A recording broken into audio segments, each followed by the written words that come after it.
In the bustling city of Jericho, there lived a young woman named Lydia. Lydia was a skilled artisan, known for crafting beautiful pottery that adorned many homes in the city. Despite her talent, she often felt overlooked and unimportant in the grand scheme of life. Growing up in a poor family, she had always struggled with feelings of inadequacy, believing that her worth was tied to her circumstances.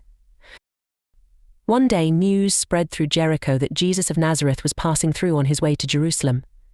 The streets were filled with people eager to see the man who was said to be the Messiah, the one who performed miracles and spoke of God's love like no other. Lydia had heard stories of Jesus, how he healed the sick, restored sight to the blind, and forgave sinners. Deep down, she longed to see him, though she wasn't sure why. She didn't think someone as important as Jesus would notice someone as insignificant as her. Curiosity eventually got the better of her, and Lydia decided to join the crowd. As she stood among the throng of people lining the road, she caught sight of Jesus. There was something about him, his presence radiated peace, and his eyes held a depth of compassion she had never seen before. As Jesus walked by, Lydia's heart pounded in her chest. She didn't expect anything to happen, but suddenly Jesus stopped. He looked directly at her, as if he had known her all her life. The crowd around her fell silent, and Lydia felt as though time had stood still. "Lydia," Jesus said, calling her by name. "You are precious to me."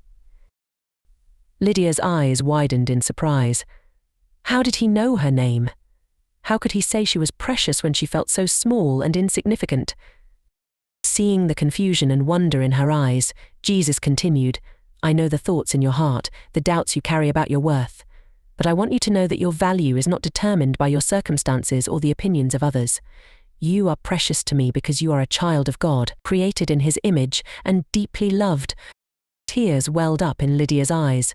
No one had ever spoken to her like this before. She felt a warmth and love envelop her, a love that washed away all the feelings of inadequacy and unworthiness she had carried for so long. Jesus reached out and gently touched her hand. "Remember, Lydia, that you are seen, known, and loved. Let this truth fill your heart and let it guide you in all you do. You are precious, and nothing can change that." As Jesus moved on, the crowd resumed their excited chatter, but Lydia stood still, her heart transformed by his words. The love and affirmation she had longed for all her life had been given to her in a single moment. She knew now that she mattered, that she was valued not for what she did, but for who she was, a beloved daughter of God. From that day forward, Lydia's life was different. She approached her work with new joy, not because she sought validation, but because she knew she was already loved and precious in God's eyes. She shared her story with others, especially those who felt overlooked or undervalued, telling them of the day Jesus looked at her and declared her precious. Years later, Lydia would tell her children and grandchildren about the day she met Jesus. "Never doubt your worth," she would say.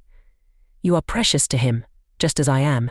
His love is not something you earn, it's a gift, freely given, because you are his." And so, the story of Lydia and her encounter with Jesus spread throughout Jericho and beyond, reminding everyone that no matter who they were or where they came from, they were precious in the eyes of the one who created them, loved them, and called them by name.